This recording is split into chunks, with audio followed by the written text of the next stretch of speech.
welcome to yet another episode of Global Science. I am Lev Korodisky. And I'm Fabia Battistuzzi.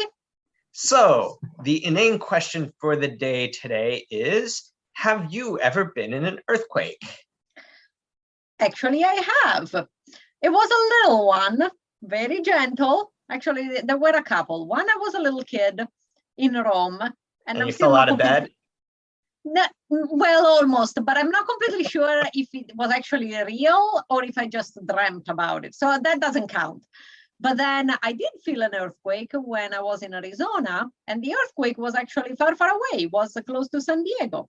And I remember feeling the couch shifting a little bit and the blinds were shifting a little bit. So it wasn't, anything major, but I remember feeling it. It was interesting. How did you feel? Actually confused. I think my inner ear, the sense of equilibrium in my inner ear, perceived that was a weird movement, and it was not expecting it because it gave me a sense of just not being able to stand up, even though it was very, very gentle. Was I in the house for that one? It sounds kind of familiar. Yep. Okay. We were both in the house.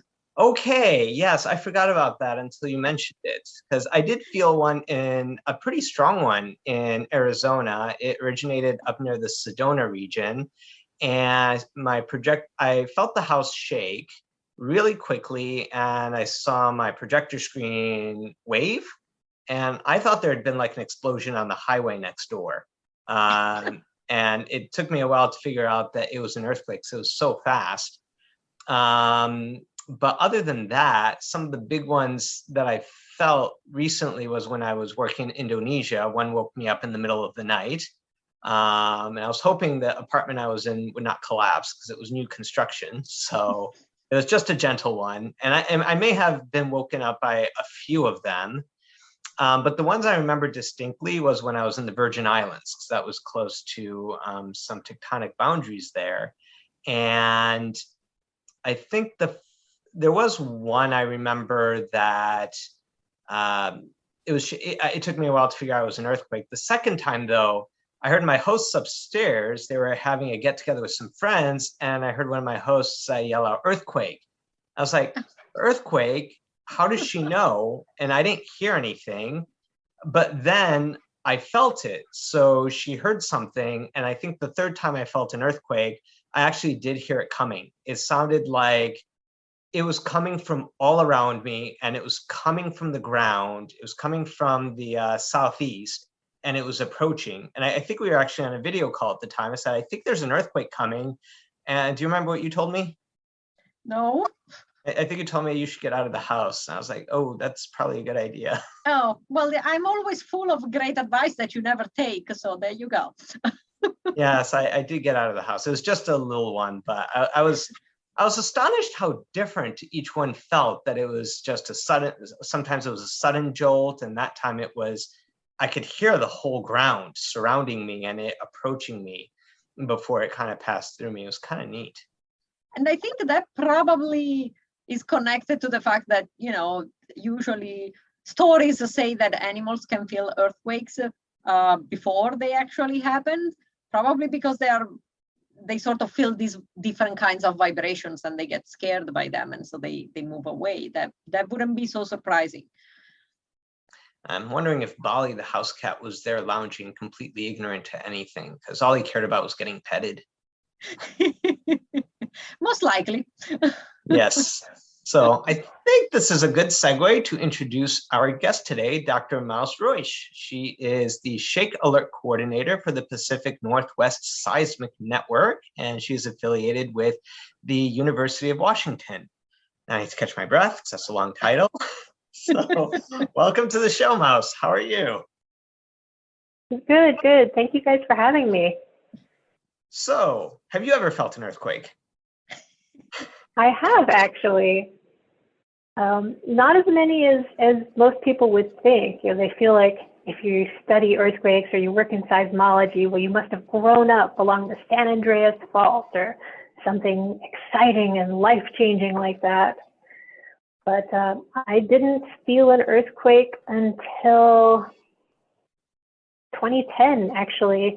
when I was in my 30s, and I was in Chile, actually, after the Maule earthquake. And it was very exciting. I felt just lots of little ones where the house would kind of pop and shake.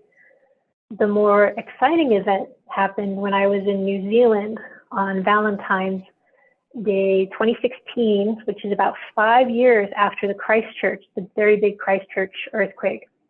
And we had just checked into a hostel and we're in the little living room area because our room wasn't open yet. And suddenly everything started shaking and the pictures on the wall started rattling. Ooh. And there's 3 of us in the room, and I'm looking around and supposed to get under something to protect yourself. And there's just this low coffee table. And I'm like, I don't think I could sit under there. And of course the shaking feels like it goes on forever, but it was probably just 10 seconds or something, and then it stopped. It was, open up the laptop, get online, and how big was that earthquake? And then you turn into a scientist immediately, right? Yeah. I filled out my Did You Feel It reports and was excited. Like, we felt an earthquake. So earthquakes are something that I think gets a lot of interest from the public. So, so what exactly is a shake alert? You're talking a little bit about what that program does and what your responsibilities are for it. So what is shake alert? Shake alert is a specific name for the program in the United States that is earthquake early warning.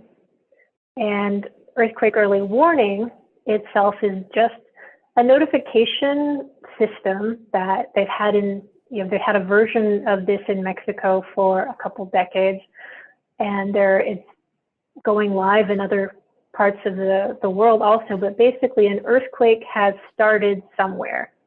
Instruments have picked it up and have reported it, and then computers have done some quick, really fast modeling and sent out messages that you might feel shaking soon, with the idea being that people can take some sort of protective action. But then also cool stuff can happen, like automatic solutions, like water valves can be turned off to protect the water supply. Elevators can stop on a floor and open. One of my favorite examples is the BART train, the Bay Area Rapid Transit in San Francisco. If a shake alert is issued and there might be shaking coming, the train slows down. And then if there is an earthquake, it just stays stopped, and it reduces the risk of derailment immensely. And if there's not an earthquake, then it just starts speeding up and keeps on going. A lot of it is about preventing injuries and helping things to run again after an earthquake. So how much lead time there is between the shake alert message and the actual shake, if it happens? Are we talking seconds, minutes, or longer? Not longer for sure, because it all has to do with how close you are to the initiation point of the earthquake. And if you are right on top of, let's say, the San Andreas Fault in California, then it's possible you may have no warning because you felt the shaking before the instrumentation, the seismometers, can even pick it up. We've done some kind of modeling and looking at an earthquake that happened here in the Seattle region in 2001, the Nisqually earthquake, which was a deep earthquake, about 50 kilometers below the surface. And if shake alert had been running at that time, we estimate that people in Seattle around the University of Washington area would probably get about 16 seconds of warning, which is a nice comfy cushion. For a very large offshore event, people might get up to a minute of notice, wow, which can make a big difference.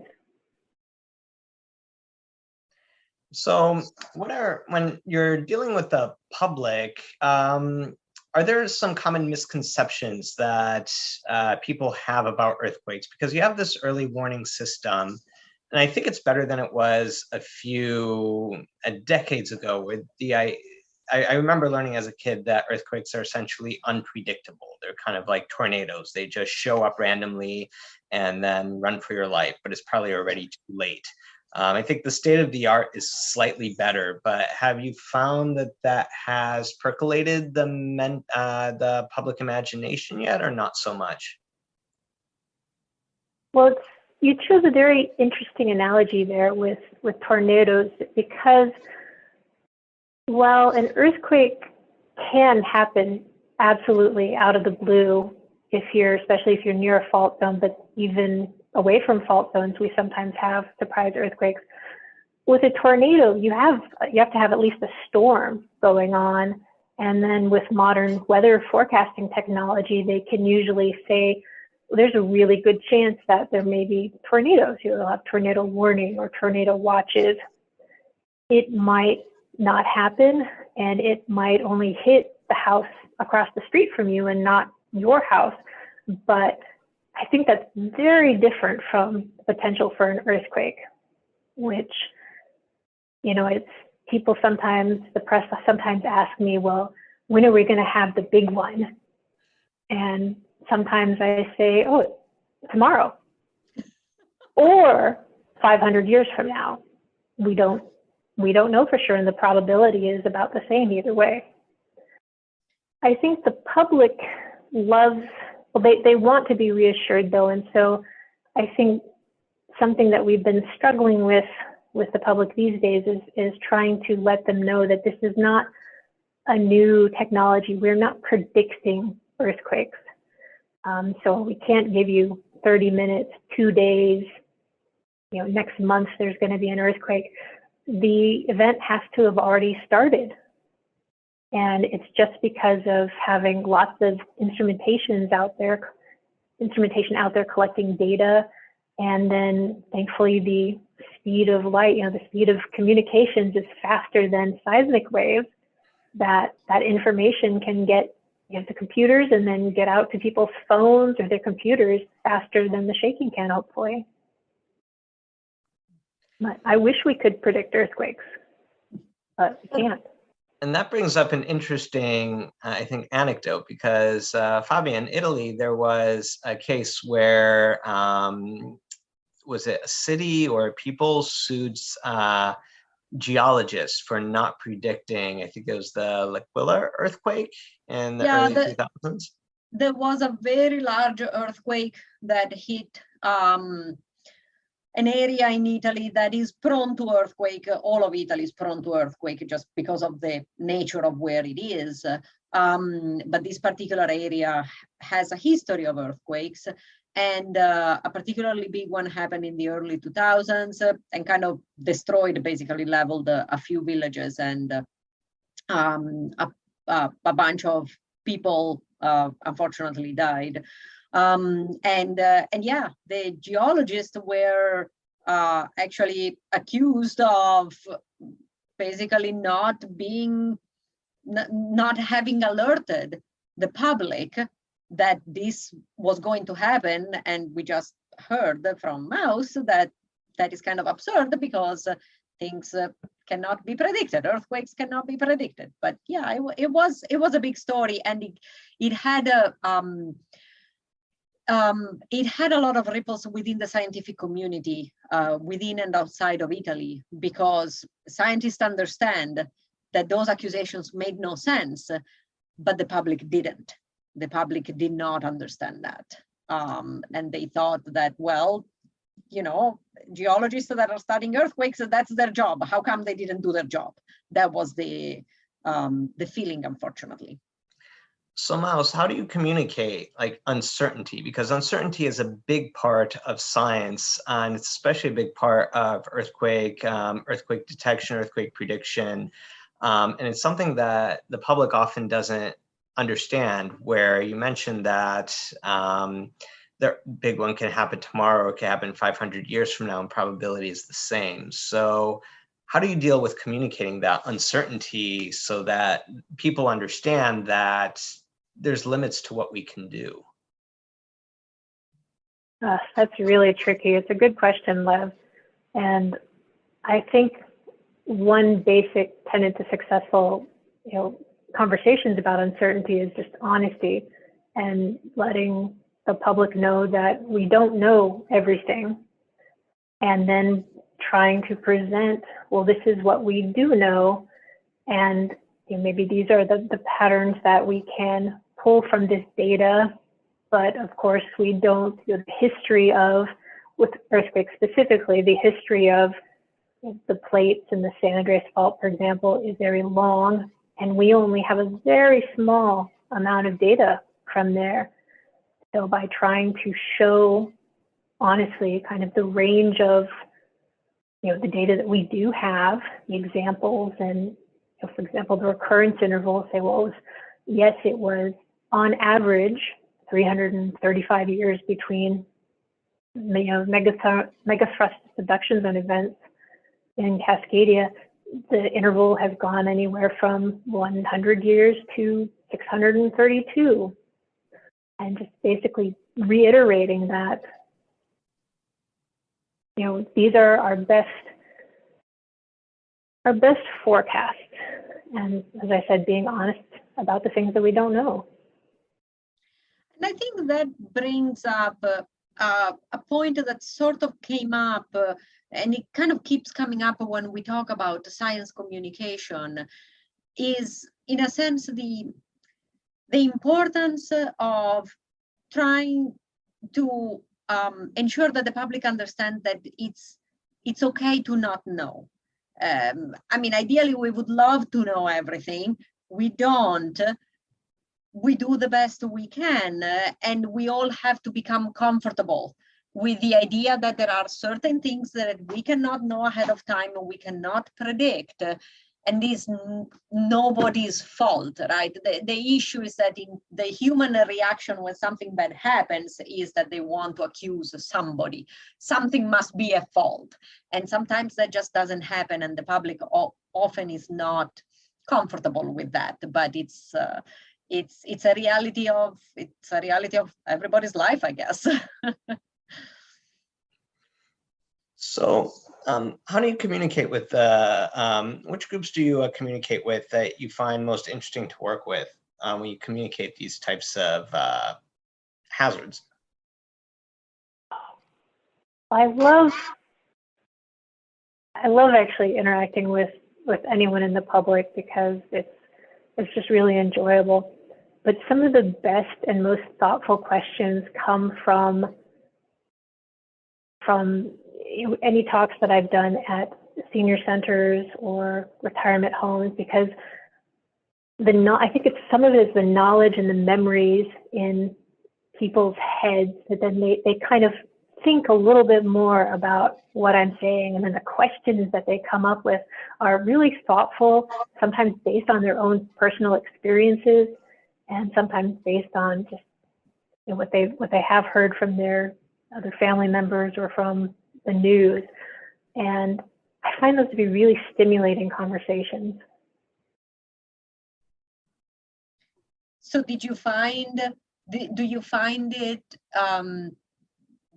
in a sense difficult to establish a connection with the senior our senior population compared, for example, to kids? With kids is a little bit easier. They are in school, the schools do field trips, that kind of stuff. With the senior population or adult population is a little bit more difficult, right? Everybody has their own life. They are, sometimes busy, sometimes a little isolated.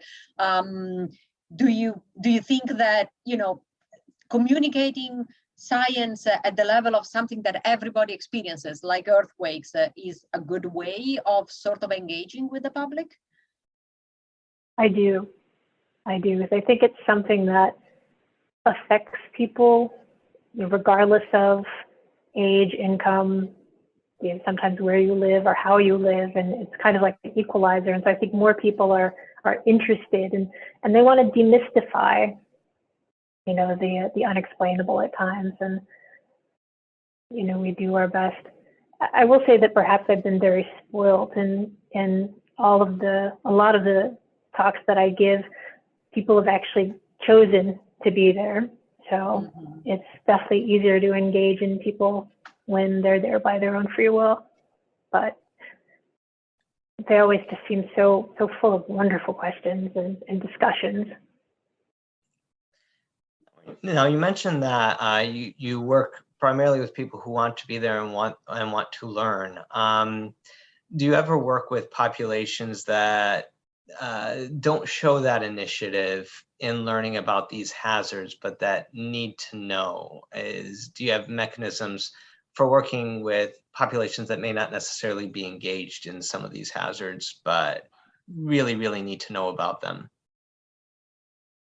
We try to cast a wide net of information out there. We have, besides public speaking, we have posts on social media, different social media channels. We have YouTube videos for people who maybe can't go to a live or timed presentation. They can watch it when they need to. We often do kind of letters to the editors or are quoted in newspapers or in the news, so people who get information from different avenues can learn some of this information or be exposed to it at least. But it's hard. I've heard accounts of people in California where Shake Alert has an official app in California called My Shake, and it is highly publicized in the newspaper. California Office of Emergency Services has taken out ads and tried to publicize it. And there were individuals, even in the U.S. Geological Survey, who had never heard of it. And so it is tricky, how do people hear about things? And it's definitely a very wide number of options, and we just try to cast as wide a net as we can. I think it's interesting that you mentioned that Shake Alert is based, or at least the purpose is similar to a system that was present in Mexico decades ago. So obviously different countries have different levels of risk in terms of earthquakes. Do you find that there is a good international network and communication about this? Do you personally do any work in other countries? Every country, there's a lot of sharing of information. A lot of countries who are earthquake early warning is still very new for many countries, and it still doesn't exist in that many. So there's definitely been learning. And we, of course, communicate with the agencies involved in Mexico and then learn from what worked and what didn't work. Japan, of course, is another excellent example of earthquake warning that's been around for quite a while.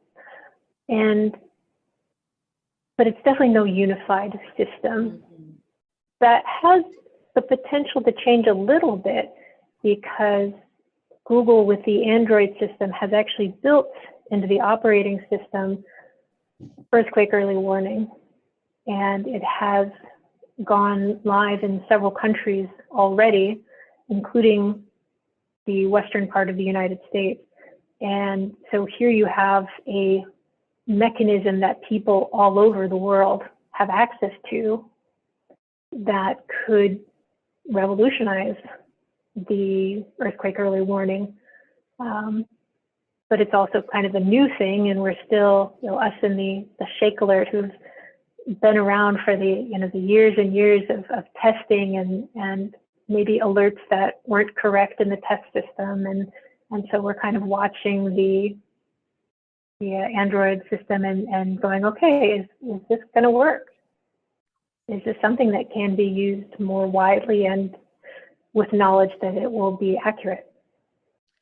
So a very self-serving question. Does Italy have one? And if not, would you like to establish one for us?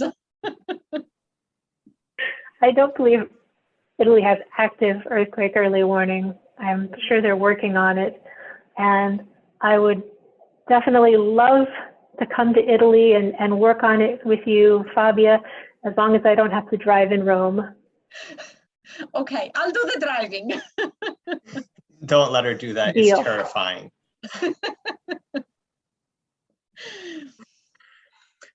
So I like that you brought up that there are these unconventional ways of getting some of this data. I'm not sure I was aware that I may have heard about it before, where I may have heard about it in passing that Android is doing some earthquake detection. I know that Google has been used to detect bad flu seasons by mining the searches for flu symptoms, and during very bad flu seasons, the searches for those types of for those kinds of symptoms and for flu tend to spike.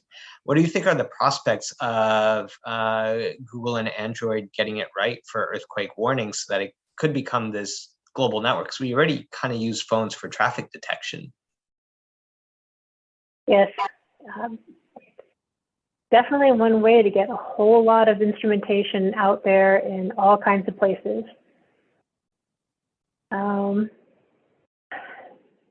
I think I think they'll do an adequate job for sure. I have not followed this in depth because, of course, I feel like I'm buried in the Shake Alert rollout here in Washington and Oregon. But I do recall in the news that there was an earthquake offshore New Zealand that offshore things are always challenging to get because we don't have data coming from offshores, and there's certainly no cell phones offshore. But they didn't do a great job with locating this earthquake or with the magnitude of the earthquake. But I think it'll improve. I think they'll learn from what worked and what didn't work, and some aspect of better algorithms and maybe some machine learning. And I think it will at least do an adequate job. I think it's going to be interesting to see how machine learning comes into play into all of this, because it's kind of like what happens almost in every field at this point, Internet of Things and all these kind of different large, they're not even large, they're humongous data sets that right now we have the ability to collect. What we lack ability of is to understand the patterns within them and understand them quickly enough for us to do something about it. And so it's going to be interesting to see if machine learning and potentially AI can help us. Have you done any work with machine learning and AI, or has there been a lot of work done in machine learning and AI and earthquake detection that the public might be interested in, especially the new generation? Because I know all of my students are putting on machine learning and AI on their resumes of something they're studying, and then we'll see what they actually do when they get on the projects. But it's curious how big of a field it's become and how much of a draw it has become for students. Yeah, it's definitely an evolving frontier of science, and then as we just get more and more data from everywhere. As far as things that the public would find interesting yet, I'm not sure. There's been some theoretical work theoretical, but then also using modeling the. Do you remember the triaxial press in Chris Marone's lab, where they would squish rock or pasta to watch stuff break and cracks form? And they've taken some of that and run it with models and trying to see, okay, well, what precipitates, what starts the earthquake? And I think that has some potential to be informative, but it's still in a small compact area. When we're talking about a megathrust earthquake, that will be 1,000 kilometers of breakage along a fault. I mean, do they accurately scale from one to the other? Very interesting. Well, I think that brings us to the end of the questions we have for you. Thank you so much for your time and talking about earthquake detection and the work that you do, especially in keeping the public informed. I think it's really important work. Thank you. I think it was wonderful talking to both of you. Thank you, Mouse. All right. Thanks, Fabia. Ciao. So Fabia, what did you learn today?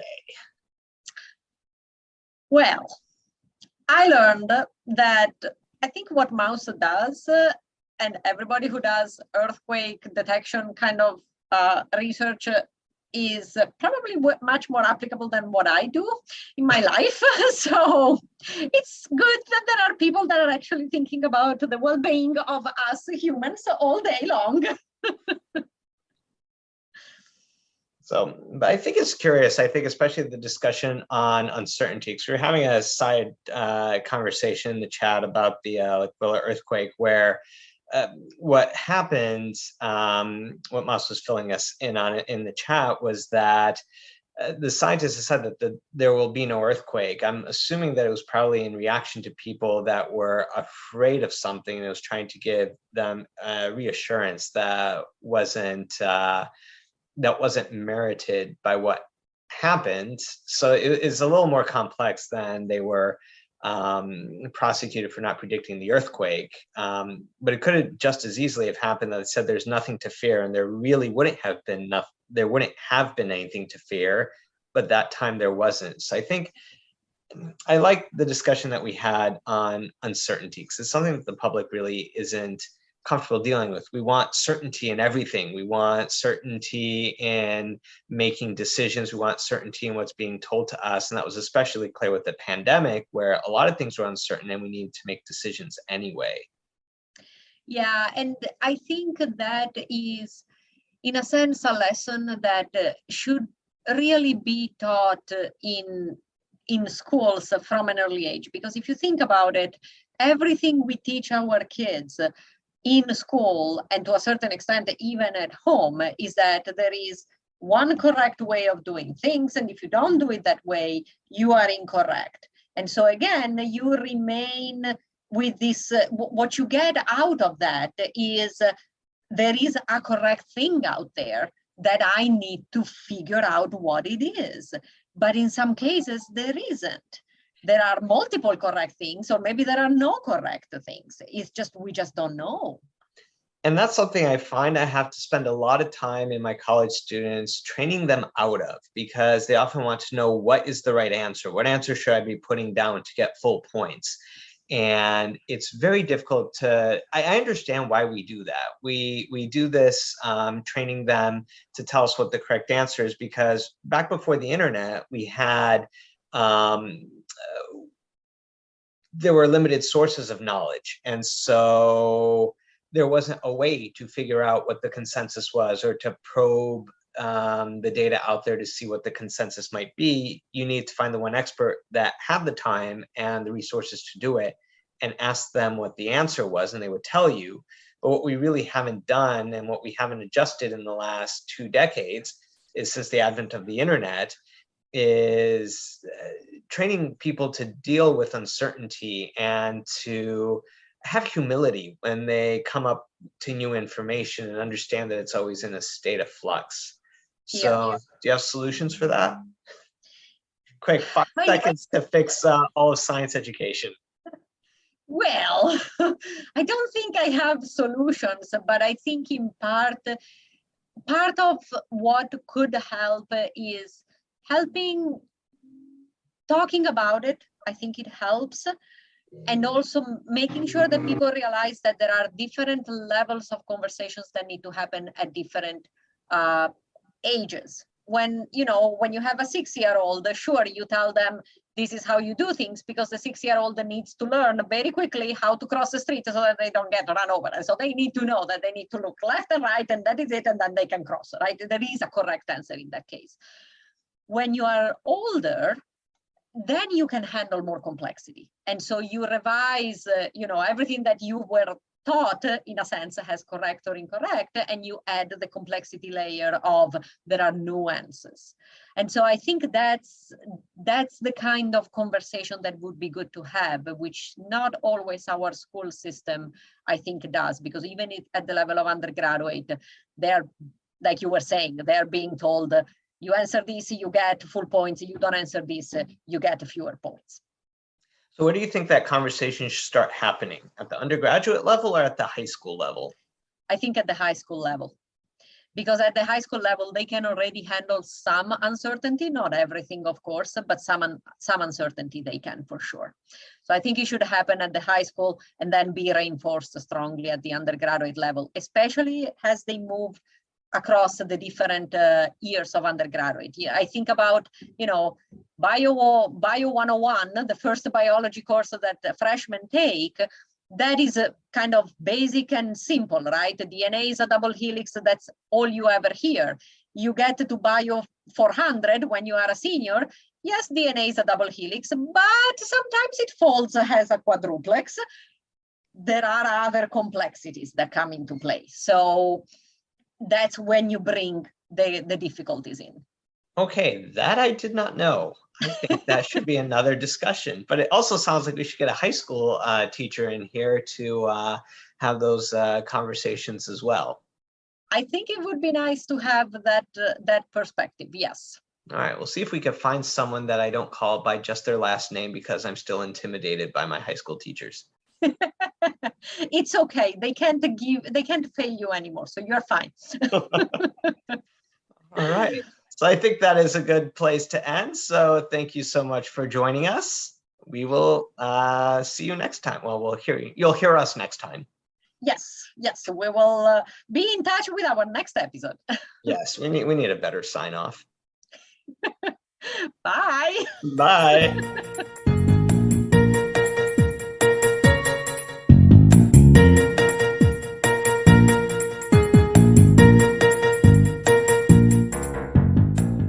Today's music is Invincible by Centis from pixabay.com.